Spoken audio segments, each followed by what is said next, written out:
Hey guys, it's Matt.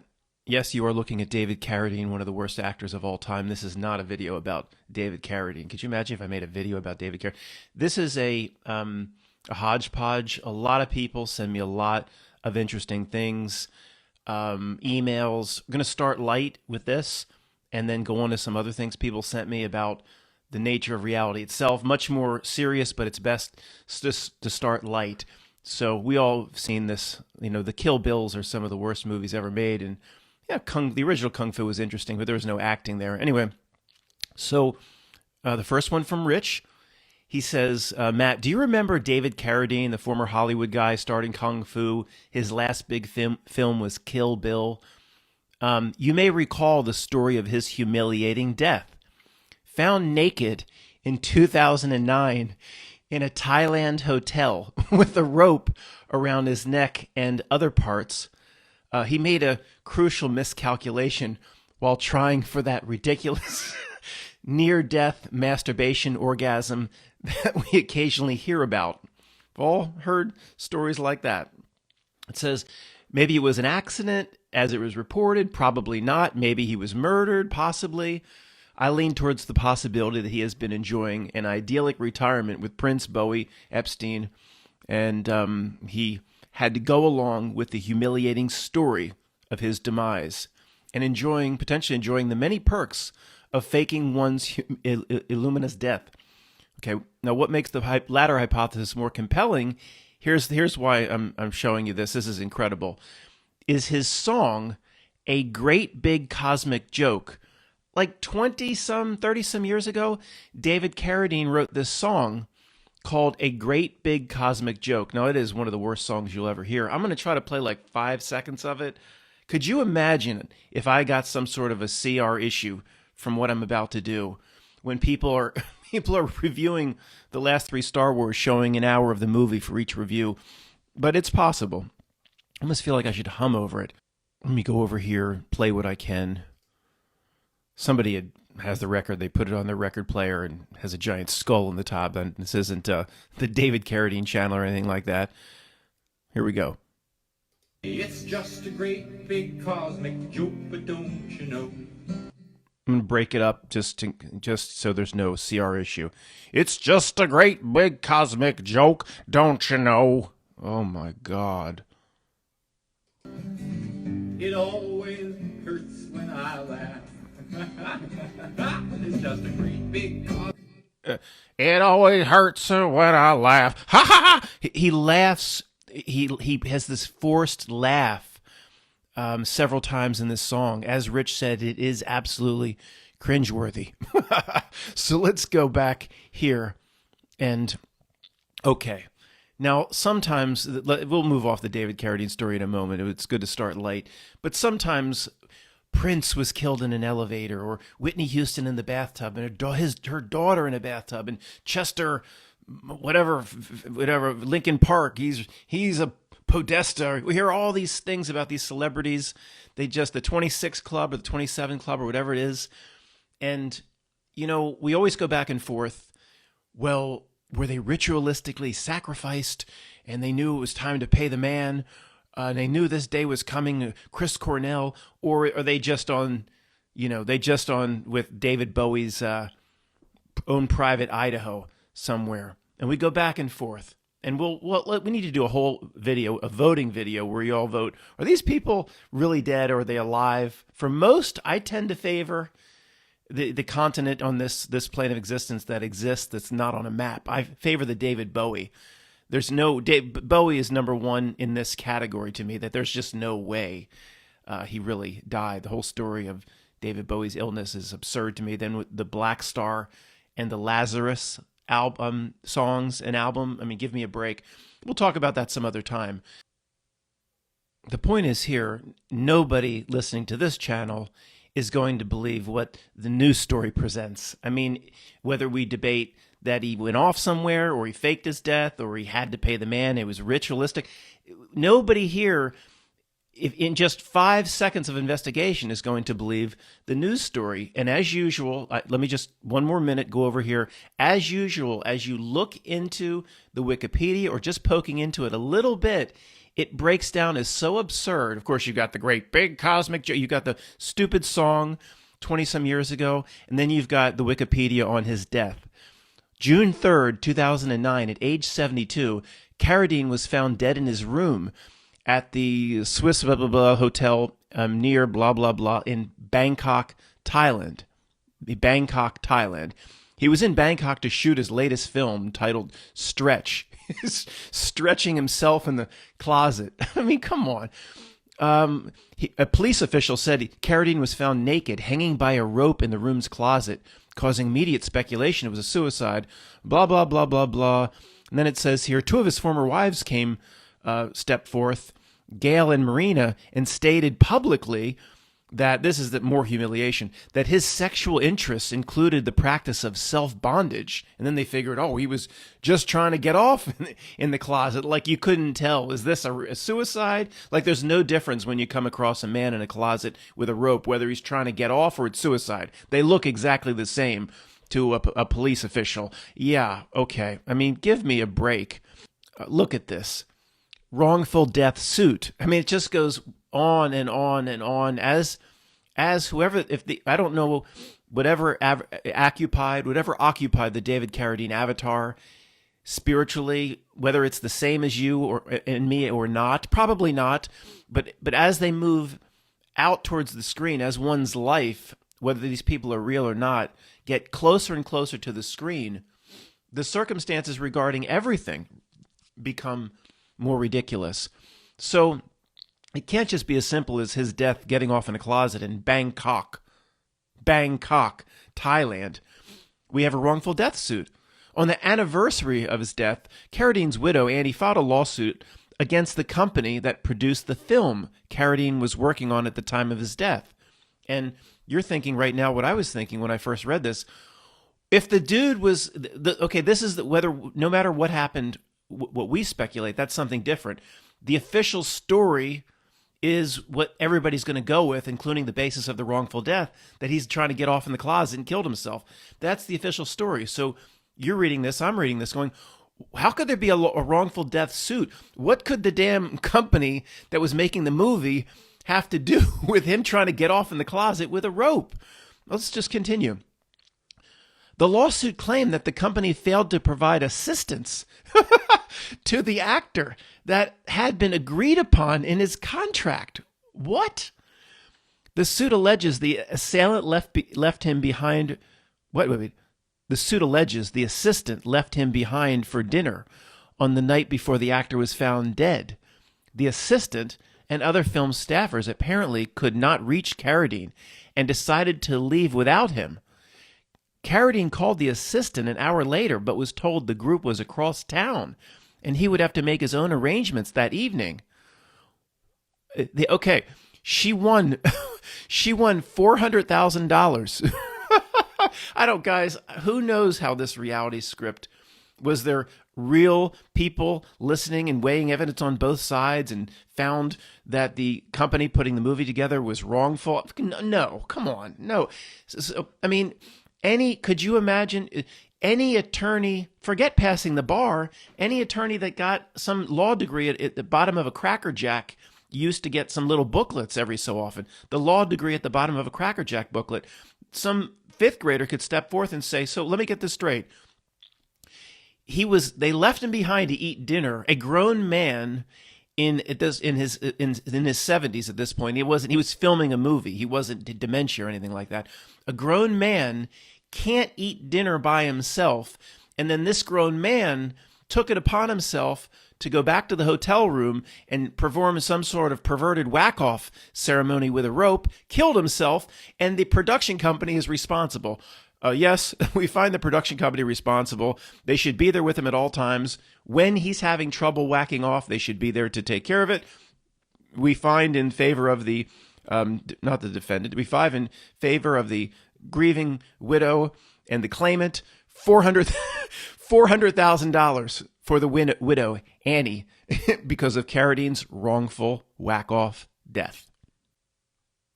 Guys, I keep meaning to end the segment, then I'll see something, I'll do a little bit more research. We just have to continue a few more minutes. This is mind-boggling.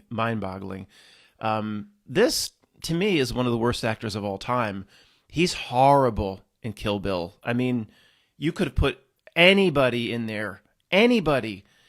But he has that, I guess, that mystique from the original Kung Fu. That's the only thing he brought to the table. Look at this. And I'll stop with David Carradine. I mean, some of the emails are about the nature of reality itself, and I don't know what we'll be able to get to, but this is, sometimes you just need a little bit of a laugh at the screen break. Honors and awards. Look at this. Honors and awards for this guy is horrible. 1966 winner, nominee, blah, blah, blah, Kung Fu. Okay, fine. Maybe you got some Golden Globes. Look at these honors and awards. Winner, Golden Derby Award. Look at some of the names of the award. Saturn Award, Capri Hollywood International Film Festival, the Golden Schmoes, the Golden Schmoes Award, Satellite Award. I mean, but a lot of these are for Kill Bill. Best Supporting Actor, Kill Bill. Where does it say some more? Best Supporting Actor here from the Online Films Critics Society Awards, Kill Bill Volume 2. Satellite Award, Best Supporting Actor, Drama, Kill Bill. Golden Derby, Kill Bill. He was barely in Kill Bill. This is, again, it's some sort of reward for serving the system. And if anything were real, nobody, I need to stop. I mean, nobody believes these award shows. Nobody listening to this believes any of this is real. It's just simply a thanks for serving the system. And if that's the case, you say, well, thanks for serving the system. We're going to push you up over here. We're going to give you a star on the Walk of Fame. We're going to make you famous over here. But per like the yin and yang duality, we have to humiliate you over here. Then you can go off to David Bowie's own private Idaho. Get this, one bit of research into a joke, fractal reality, immediately leads to more ridiculous breadcrumbs. So I'm thinking, yeah, own private Idaho. It just comes to me from time to time, like, what is that? Is that the B-52s? Or so I look into it, and I'm still going to talk about what I was going to talk about. You know, if anybody's struggling, like, what are you saying here? Anybody new to this channel saying that these Hollywood actors, or you know, Jim Morrison and all these people that potentially they tell us they're dead, they go off to an island, they go, I'm going to talk about that for two minutes for anybody that's new. Absolutely, it's possible. It's just as possible that, you know, everyone, they're satanically and ritualistically killed. That's possible, but it's probably both. There's probably tons of them on an island where Michael Jackson's performing tonight. Anyway, so I go to look into this, just do a Google image search, and Keanu Reeves apparently is in a movie. This is the B-52s, My Own Private Idaho. What is this? Keanu Reeves, a movie with River Phoenix? Anybody ever hear this? My Own Private Idaho. And does this satisfy? Is there something going on here? Remember the 3 qualifications for actors from a few videos back? Does this satisfy it? I don't think we even talked about Keanu Reeves. But like, what is this? It's like a Mandela effect, but no, I'm not going there. I never heard of it, but you know, I missed it. I just missed it. I'm not calling it a Mandela effect. I just missed it. But what the heck is this? And the fact that, see, Keanu Reeves is used, you know, one thing leads to another. This is incredible to me. Keanu Reeves is a gigantic system player regarding themes that need to be laid down by the creeps, just like Robin Williams was or still is on His Own Private Idaho, or just as Tom Hanks is. Keanu Reeves, almost bred for the part. He was horrible in Dangerous Liaisons. You would never put a horrible kid actor in Dangerous Liaisons. Dangerous Liaisons, you had Glenn Close, John Malkovich, absolutely believable as the Vicomte of France, and then you put in a wooing Keanu Reeves trying to woo a young Uma Thurman, and it's the Bill and Ted character. He cannot act outside of himself. He would never be put into. Let me just show you that if I can. Bootsy's about to step on my keyboard. No, Bootsy, no. Let me see. Keanu Reeves in Dangerous Liaisons. 1 second. What was he? The Senor Dulcinea. This is a joke. He was terrible. He's been terrible, but he is terrible at everything. But that he developed his own style, just like Schwarzenegger developed his own style. The point of all of this rant is there's no way he would have ever been put into this role unless two possibilities. One, the connections are off the charts, like bloodline connections, that sort of thing. But the other possibility, he's just was meant to play this part per his astrology chart. He was meant to play this part for the system, right through cyberpunk video games, right through the Matrix 4. His chart or his astrology was so perfect, potentially, that he was meant to play this role for his entire life for the system itself. It's one or the other. I mean, again, the guy down the cul-de-sac would argue that he just was a young actor that showed talent, and he needed to be placed somewhere as a young actor. No, I'm sorry, no. This role right here, although the movie's very interesting, Dangerous Liaisons. There's a whole something going on there with the Malkovich comes up with this line to break with Michelle Pfeiffer. What does he say? It's beyond my control. He just keeps saying it over and over. There's some weird truth drop there we'll talk about some other time. It's beyond my control. Anyway, enough. This email from a few weeks back is from Brian. And just to spark your interest, let me read the final sentence and show this to you because skateboarding is not for everybody, but it will be in a second when you read this. Anyway, I was just thinking about when I read that Tony Hawk is selling skateboards covered in his blood right now. What? Yeah, he's selling skateboards with his own blood. This is from CNN Style. This is when you put your own blood into the product, it's in the style section. Skateboards containing American pro skater Tony Hawk's blood sell out overnight. Why wouldn't they? What has he got here? Some sort of executioner where there's eyes where the nipples should be. It says liquid death, a vial of blood, or it's I guess the blood is painted into the red on the bottom of the skateboard. So the reason this all started is I go back and forth with a lot of people about how the screen and the system is out to destroy everything that was once good. So everybody has their own little thing. In this case, I don't follow the skateboarding scene, but he's saying even this is being destroyed. So let's read what he wrote here from Brian. Skateboarding is often overlooked. It's an overlooked industry that was ruined by the screen. Growing up, we used to skate Love Park. Skaters represented freedom. Pros used to make amazing videos with music that synced to the tricks. Most of them were paid nothing. Blah, blah, blah. Then Tony Hawk comes in. Yeah, I've been wanting to talk about Tony Hawk for a long time, and I'm not going to get into a big thing here. Maybe we'll do another video. This is absolutely a system plant, a player. That doesn't. Of course, he was a great skateboarder, but he became this system beloved character like a Keanu Reeves. And he's just in too many damn things. Let me just finish this, and I'll talk about that in a second. Then Tony Hawk comes in and crashes in. And it all started turning to shit. Yeah, that's what it does. Now you have this soulless Nijad Houston kid who makes millions of dollars and drives Lamborghinis. In addition, you have these kids making just thousands of dollars competing in these corporate competitions sponsored by Nike. It started with the X Games. Corporate sponsors come in. Hey, some of these guys deserve to get paid, no doubt about it. But it's ultimately, and they do this with everything, it ultimately destroys what was once good. So then he links here to the skateboard that contains Tony Hawk's blood.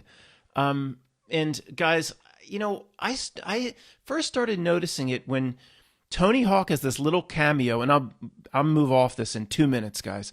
Tony Hawk has this little cameo in Vin Diesel's Triple X. This is like 20 years ago. He's the guy that he pulls up in the car. It's a stupid little cameo, the way they put Stan Lee and those little dumb cameos for Marvel movies, and he's driving the car right after he jumps off the bridge in the parachute. I'm like, why am I seeing this guy everywhere? So, okay, and then I just wrote, okay, he's a famous skateboarder, but then he just kept appearing over and over and over, and even to this day, he's in Subway commercials. To this day, I mean, honestly, if you're major into skateboarding and you're 15, you've heard of Tony Hawk. But these skateboarders, nobody under 25 gives a shit about Tony Hawk. I started thinking this guy must have connections, or he's doing something for the system where he continues to be rewarded. But, that comes with a price. We saw that from David Carradine. Maybe they'll have Tony Hawk hanging from a rope trying to jack off in another Asian hotel. But it just becomes unnatural when you say, okay, here's Tony Hawk again. And he has no personality. I mean, zero. And, just because you're an incredible skateboarder in the late 90s or something like that, and you took some tricks to a new level, is that where you're just going to keep showing up decade after decade? There's, basically you just get the sense that this person has completely taken out a condominium under the dragon's wing, and then it's confirmed by stories about his blood being put into skateboards. And I mean, we can see this stuff so easily. I'm just pointing this out because nobody's going to be aware of this story. If you came across this story, the old guard here would be, you'd know, we'd see it exactly the same way instantaneously. That is it our blessing or our curse? Who knows? I would say a blessing, but sometimes it feels like a curse, doesn't it? Okay, this came from Scott a while back, and finally getting to it. Thank you, Scott. National Comics, December of 1940. Let me just scroll down to the zoom in. National Comics, Uncle Sam is some sort of superhero. And it says, for anybody driving or just listening, I'll describe it. It shows 2 high-rise buildings, 2 skyscrapers, 2 towers, and it says boom, with both of them going down in this comic from 1940. Now, guys, this is a whole video in and of itself. I'm not going to spend a ton of time on this. I might come back and revisit it, but there's 4 possibilities here. And at least we've added into how the reality operates. We've added possibilities. In the old days, and one of the possibilities is this is fake. If anybody's screaming, it's fake, okay, I didn't just fall off the turnip truck here. I'm aware that that is possible. We'll try to touch on that. That is one of the 4, of course. You always have to keep that on the table for whatever their weird, creepy goals may be in faking something like this. But at least we're opening and expanding our minds on this. In the old days, all we had was the same script. All we had in 2010, 2011, 12 was predictive programming. That's all we had. That's all we could parrot. Predictive programming. Polly want to predictive programming. Yeah, that's all we could say. Okay, that's a start. But big part of the truth community, they're still in the exact same spot. At least we're opening our minds to different things. One is predictive programming, that the creeps have the reality script planned out long, long in advance. Some say 50 years, some say hundreds of years, some say thousands of years. Some say the entire thing is a script. You have no free will, and everything is written in the stars and whatever. So they have to show you. They gain power by showing you predictive program. Okay, that's the only place we could go, and that is possible. Of course, I'm not taking that off the table. Now, the other possibility we started to talk about maybe a few years ago is more like a channeling type thing, that time does not exist. One moment is just laid on top of the other, and the only thing we have where we put the needle on the record, that's what we experience as life, the needle being the translation of reality through the senses into consciousness. But the music on the record is all laid out in advance. It's all there. It just seems like an album is playing because the needle is going through the record. It's all there, or in the case of time, it might be all stacked on top of itself. So why isn't it possible? Somebody, the future is just right there in front of you. You just, because of the census and the way this reality system's set up, you can't touch it, or the past is right there too. So artists potentially channel, basically they channel what is coming, or they create art and they don't even know why they're creating it. That is possible. And if anybody's screaming out, Matt, this is called National Comics and it's Uncle Sam, you do understand that's part of the same cabal. Yeah, I didn't fall off that turnip truck either. Of course, that makes this more possible that it's predictive programming, of course. But I'm just saying, in general, where we are in this. So you have artists, art channels the future when there is a major event, because there is no such thing as future, but we'll talk about that some other time. I say that definitively. These are my beliefs. Do I know 100%? No. So that's the artist channeling it. The third possibility is we get even more strange as we go down the sliding scale here. Talk about retrocausality, changes to the past from big events now or big events in the future. So regarding now, the retrocausality aspect, this thing is so massive, what's going on now with C, that you will see books written about it and comic books and, memes and tropes. And the idea of retrocausality is they exist now and they have always existed, but they were basically, the past was changed because of the magnitude of the current or the future event. It's a very difficult concept, but it is not difficult at all for the Mandela affected. The Mandela affected, they see a change, but there is no change. It's always been that way. And the Mandela affected can easily come to grips with this being a retrocausality, because that's exactly the way the Mandela effect works. So another possibility, it's fake, coming from National Comics. But then you get into, okay, why? Well, if it's fake, the big problem if it's fake is there are certain comic book experts that these people are experts.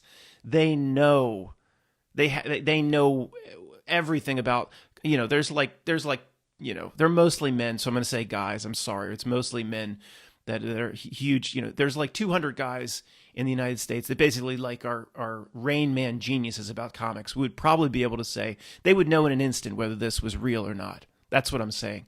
So it's almost, from that perspective, it's pretty hard to fake and insert this like it was a real comic in the 40s, but it wasn't. And there's probably, a lot of people that would know that instantly, like comic book Rain Men. But so let's just say they could pass it off. What would they get out of it? So then they bring it to our attention. It was brought to Scott's attention, and they know then that's going to come to my attention or another Truth Channel. Then we talk about this. Okay, well, what are they going to get out of that, really? What are they going to get out of that? And also, again, you have the problem of comic book experts saying this is, but I don't know. It's just it has to be on the table. I'm just doing this on the fly. What they would get out of faking this, I don't really know. Maybe I'll dive into it some other time.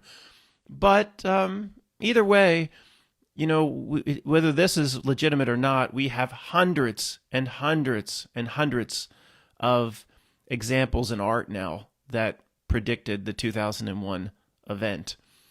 And we're never going to know exactly how that happened, which are actually planted by the creeps, which are called the strict definition of predictive programming. But many of the old guard here, I guarantee, is more like me. That's, some are predictive programming, but some are these other strange phenomenons, even retrocausalities, like potentially the Peter Stuyvesant commercial. So what we're not going to know, but what you take out of it is, again, what you take out of it is the world isn't real. You take out of it, the world is, 100 times more fluid than we ever thought it was, how there is nothing really solid here. It is just, a quantum flux mess with the creeps pulling their reality buttons and levers. Nothing's very real. That's just, whenever I see this stuff, it's just my continued takeaway. And then the big takeaway on top of that is, well, then why would you, if you come to the conclusion it's not very real or not real at all, then it even helps, it helps you even further not put any stock in this reality, or at least it makes it easy to detach from it and dump, like we talked about a video back, just dump everything out here so you can move out of here after life is over, having just dumped everything you needed to dump here behind. Why would it, something that shows itself as not real or a joke like this doesn't deserve my worry or stress or fear or anything like that. So let's move on to the next one. back to the absolute light side, but maybe not. I mean, that's the thing. This came in from our friend Mache. I apologize. I don't think I've ever pronounced an Eastern European male name correctly, but I'm sorry, man. You got to help me out with that if I butchered it. Geronimo, the alpaca, set to die after no 10 refuses stay of execution. After no 10 refuses. Who wrote that? What bot wrote that headline? Okay, Geronimo's owner says the tests for bovine TB are false positives, while more than 80,000 people have signed a petition calling for him not to be put down. Now here's the owner, and if anybody's driving, it shows a picture of the nice, really cute alpaca, like a llama type thing. And Helen McDonald, the owner, Helen McDonald, said she would get between anybody who tried to kill Geronimo, the alpaca. Helen McDonald, old McDonald, had a farm. I mean, you can't. Reality. If you're listening, you have derailed, my friend. That's from Tommy Boy. Guys, look at this before I read the article. Over the here, do this to get rid of rodents, and these flash up every so often. I don't know if this one's going to stay here because I'm talking about it, but I've seen a lot of different advertisements here. Do this to get rid of rodents. Never seen anything like this. 2 days ago, I almost never get a mouse in the house here. The cats were going crazy. And Bootsy was the one that actually got the mouse and messed it up pretty bad before I could put it in a bucket and throw it outside. So I get this. 2 days ago, the cats are chasing a mouse. And do this to get rid of rodents. Never in my life have I gotten an ad for, and I didn't have any computer. Maybe the smart TV heard, what was going on, but I didn't have a computer or I certainly don't have a smartphone that listens to everything. Anyway, guys, let's get back to the article. Anybody new to this channel found that sidebar very strange, but you guys know what I'm talking about, how the ads just kind of show up based on what's happening to you. Not in terms of what you say in front of your computer, but in terms of what happens to you with reality itself. An alpaca condemned to death after testing positive for bovine tuberculosis looks set to die despite his owners pleading with Boris Johnson for a stay of execution. They're pleading. They have an audience at 10 Downing Street, and they're pleading with Boris Johnson. I wonder if he's giving any attention. Like highly considering whether to stay the execution. Geronimo, a 6-year-old alpaca, tested positive for the disease twice, and a high court judge, it got to the high court, has ruled that the animal must be put down. Okay, also, if it's bovine TB, is an alpaca bovine? Isn't that just like a bull or a cow? Whatever. I guess it's dangerous to be carried inside of a llama or alpaca because it could spread to the local cow and bovine industry in the UK like mad cow. Anyway, I mean, this is a joke. This is an absolute joke. In terms of what is Mrs. McDonald in on it, I mean, in terms of how the reality presents this, we can ponder that stuff some other time. Yeah, it seems completely like BS. But why? The point is, why are BS stories like this run? No matter what element is real. Maybe sometimes all the players are believing in exactly what's happening, and it is basically, quote, real, but it's carrying forth what, quote, the reality once carried forth. That, we'll talk about that some other time. But let's just keep it light. More than 80,000 people have signed a petition. 80,000 people are going to be involved in this, in an alpaca. Come on. You can't get 80,000 people to sign a petition for anything. See, it's the comedy of the reality. When the people, I guess California 10 years ago allowed a 14-year-old girl to go without parental consent and get, the morning after pill or whatever abortion pill she needed. A 14-year-old girl and people tried to get a pushback Sacramento and the state legislature in California about that. They probably couldn't even get 80,000 to not allow the state legislature in Sacramento and California to move forward with laws allowing 14-year-old girls to take care of their own business with the morning after pill the next morning. They couldn't even but they get 80,000 here for an alpaca. Bullcrap. I mean, completely ridiculous. Boris Johnson's spokesman said the rules need to apply equally and all the high courts involved, 10 Downing Streets involved. Guys, the main message here, like, why does reality want to deliver a story like that? One thing that comes forth to your subconscious as you read this, even though it's people reading it, oh, it's just about an alpaca, could never affect me. One thing that hits your subconscious and unconscious, or the average person reading this, when you read these things, you need to be aware of what the subliminal message is trying to get to you. And most people listening to me, of course, are, aware of this. But that, life and death, it's not up to you, it's up to a government. And see, this plants the notion that a government, because an animal gets a disease, then a government, because to stop the spread of disease, a government can put that animal down.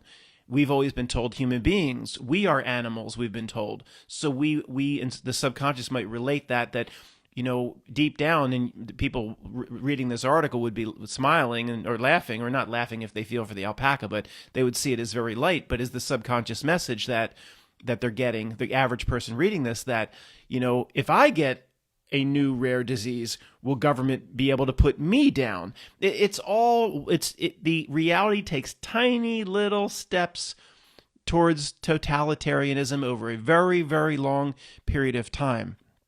So with something like this, to me, it is the subliminal message that's delivered to the people reading. We need, quote, we need disease control measures to be applied consistently. And of course, it's just about the alpaca, but is that what the subconscious hears? That ultimately a government will be doing this to you if you unfortunately test a certain way for a certain thing. Although what could be more scary than the new, I always forget the name, so I always relate it back to Swing Out Sister, which is Breakout. It's called the Breakthrough. The new one is called the Breakthrough, not Breakout, Breakthrough strain, But if there's the triple breakthrough strain, your subconscious reading this may be like, you might be in the same situation as Geronimo the alpaca. I think that is the point of these types of articles. And of course, anybody that just stumbled upon this video would think we're absolutely out of our minds. This email from Chris opens back up the conversation around our biggest frustration, which to me is a frustration and also a fascination. I try to put a positive spin on it because the frustration piece will have me ripping what little hairs I have left out. Why, here we go again, but it's worth talking about in this light, why we can see things so clearly and nobody around us or nobody close to us can see any of it. And the biggest part of that frustration is they don't see like a little bit of it. They see none of it. And it's just the opposite. So they can be violently or vehemently opposed when we present it. And this is where I talk about the download and things like that. And, understanding them in a way, understanding why your cousin will never see any of what you see, it does tell you a bit about yourself, or that's ultimately why we do this. It's all a pointless screen exercise if it doesn't tell us about ourselves. So let me read this email, and then we'll talk about the different components of it. So Chris says, I have a lot of conversations with people in my life around the current issues, as we all do, and I've seen a possible pattern. When people reject valid information presented to them over and over again, they're addicts, or anybody deep in the denial phase of a grieving cycle. Okay, grieving, stages of grief. Really no difference between stages of grief at a funeral and stages of wake up. Very, very similar parallels. Denial first, then anger, bargaining, depression, acceptance. The acceptance is all the way down the line at number 5. First is denial, of course. So people reject valid information, they're addicts, or they're deep in the denial phase of the grieving cycle. That's the key here. They're experiencing the cognitive dissonance of what you and I are saying to be true, and at the same time knowing that if they accept it as fact, it will lead to a lot of pain, mainly the depression phase of the cycle. They're holding on dearly to the first phase of the cycle, is what Chris is saying. It's the same as me telling you that I have some bad news for you, a painful truth about your life, that if you accept will cause some serious downtime in the form of depression. Would you want to hear it right now? Or would you maybe, want to get your affairs in order and hear it later? Maybe there's some defense mechanism that would make you really reject wanting to hear that information because there's no room in your life for that serious energy drain right now. Like how many people will voluntarily put themselves in a grieving cycle to overcome some coping strategy or addiction? Most will avoid that pain at all costs. Maybe scanning for grieving cycle experience can lead to a prediction of how someone will take a download and to what extent. Last paragraph. In this case, the grieving cycle is believing one lives in a high-trust society wherein the authority figures generally tell the truth and don't amplify fear. They aren't rejecting what I'm or what somebody like Matt's saying per se, but they're rejecting the months of depression from finally accepting that they actually live in a, putting it very kindly, a low-trust society, and all the work they must do to accept the new reality. Okay, very, very well put. Now, one interesting thing that Chris is saying is people have moved through the 5 steps from denial to acceptance, the steps of grief, other times in their life, and it could almost be a predictor. How readily or how willing they are to move quickly down to the acceptance phase could be a predictor as to how more open they will be to discussing some of the things that we talk about. Where the worst case would be, it's not just the grieving cycle, he's relaying it to like an addict who says, I have no problem. Oh, I don't have a problem with that. Or somebody who's on opioids or heroin, or I can control it. I have no problem. It's just constantly in the denial phase. Somebody that's there would never, if you want to say, let me tell you what really happened on the day of 7/11 in 2001, somebody that's in the denial phase on some other part of their life would have no chance, of course, of ever understanding what we would like to talk to them or we would like to present. So that's part one. The other thing it leads to is, what is the mechanism at play that causes the people around us to not see one bit of this? So I'll be honest, where my mindset was when I started writing the book about 4 years ago, when I started writing it, it was all about cognitive dissonance. It was all about, people reject the information as to the truth of this world for these types of reasons, more because they simply aren't prepared for it, or they don't, I initially thought they get a sense that it's true, but they just don't want to put themselves in the situation where they're facing the hard truth at this moment, in their lives. And as more time went on, I saw that you just can't explain how people can't see a bit of what we can see with like normal psychological explanations. Normal psychological explanations like cognitive dissonance just, that's part of it, no doubt. It's not one or the other, but that does not hold the bridge up on its own. There are other things at play here. Then we get into going down the sliding scale towards the completely strange, like the download, where some sort of download, some sort of means and mechanism we don't understand, a technology, a magic, something we don't understand that, does not allow people to literally bring the things that we see into their reality. And I don't even think I would have used the word download if I didn't experience it. Again, I'm sorry for the triggered, but Mandela affected people have experienced what's called the download in other people. And you've heard me talk about it a million times. I'll be 30 seconds or less. But you start asking them Mandela effect questions, they give the answers kind of like the way you'd want them to give the answers. And then they stop and change all their answers. Literally, like they just got a download. I've witnessed this. Countless people I've talked to about the ME have witnessed this. So if this can happen, it's an overwrite of reality itself, then potentially this some sort of similar means, technology, magic, or mechanism is being used to simply overwrite reality, where it just makes the presentation in the commission report of what happened in 2001 is just completely believable. And, it just that's just normal. And why would you be poking holes in a story or a presentation that's very valid and very believable? Where we see it, we pick up the commission report, and it is an absolute joke. Somebody tell a joke. It's a joke from start to finish, every bit of it. It's more funny than the damn alpaca story.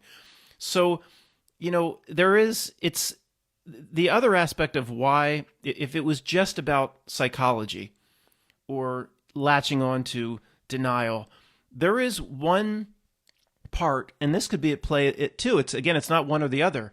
That Matt, you go too far towards that they have reality buttons and levers, and they're trying to tune everybody down to a certain frequency. And if they get people on the frequency, then they accept whatever ridiculous reality that's presented. I think those factors exist. Is the 5G involved with it? I think all that exists.